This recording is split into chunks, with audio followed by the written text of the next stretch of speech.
नमो नमः। श्रीमद् भगवद गीता में भगवान स्वयं कहते हैं, हे अर्जुन, यज्ञानाम जप यज्ञोष्णी। संसार में जितने भी यज्ञ हैं उनमें सर्वश्रेष्ठ जो यज्ञ है वह जप यज्ञ है, और वह यज्ञ जप यज्ञ जो है वह मेरा ही स्वरूप है। इसके नृसिंह पुराण में शास्त्र ने 3 स्वरूप बताए हैं। वाचिकश्च उपास्यश्च मानसस्त्रिविध स्मृत त्रयाणाम जप यज्ञानाम श्रेयान स्यात् उत्तरोत्तरम। पहला वाचिक जप है, जिसमें हमारे द्वारा बोले गए उच्चारण किए गए शब्द को, मंत्र को, अक्षर को दूसरा भी सुने और हम भी सुने। दूसरा प्रकार है उपांशु, जिसमें जिह्वा और होंठ हिलते हैं और हम क्या जप रहे हैं वह हमें सुनाई देता है।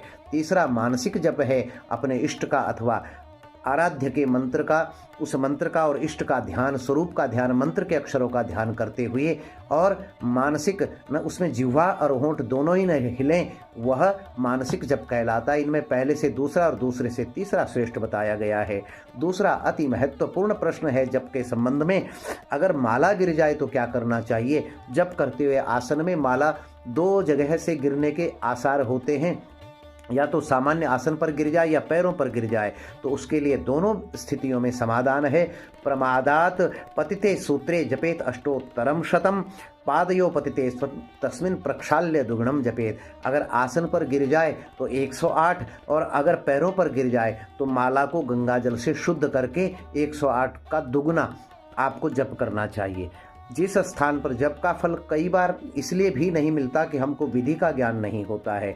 यस्मिन स्थाने जपम कुर्यात हरेत शक्रो न तत्फलम तन्मृदा लक्ष्म कुर्वीत ललाटे तिलकाकृतम। जिस स्थान पर आप जप कर रहे हो, अगर आपने उस आसन पर जल छोड़कर और वहाँ की मृत्तिका अथवा भूमिका आपने उस जल का तिलक मस्तक पर न किया और ओम शक्राय नमः नहीं बोला, तो उस जप का फल इंद्र को चला जाता है।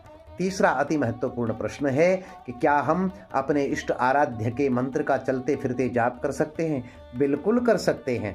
शास्त्र कह रहा है, अशुचिर्वा शुचिर्वापि गच्छन तिष्ठन स्वपन्नपि मंत्रेक शरणो विद्वान मनसैव सदाभ्यसेत। आप शुद्ध हों, अशुद्ध हों, बैठे हुए हों, चल रहे हों, अथवा जाग रहे हों, सो रहे हों, मंत्र एक शरणों, अपने इष्ट आराध्य और अपने उस मंत्र की अगर आपने शरण ग्रहण कर ली है तो आप मानसिक रूप से बिना माला के आप सदा सर्वदा जप कर सकते हैं, हर स्थिति में जप कर सकते हैं। शास्त्र पुनः कहता है, न दोषो मानसे जापे सर्वदेशे पे सर्वदा। मानसिक जाप आप किसी भी मंत्र का कर सकते हैं, अपने इष्ट आराध्य के मंत्र का श्रद्धापूर्वक जप कर सकते हैं। उसके लिए कहीं भी किसी प्रकार का दोष आपको नहीं है। राधे राधे।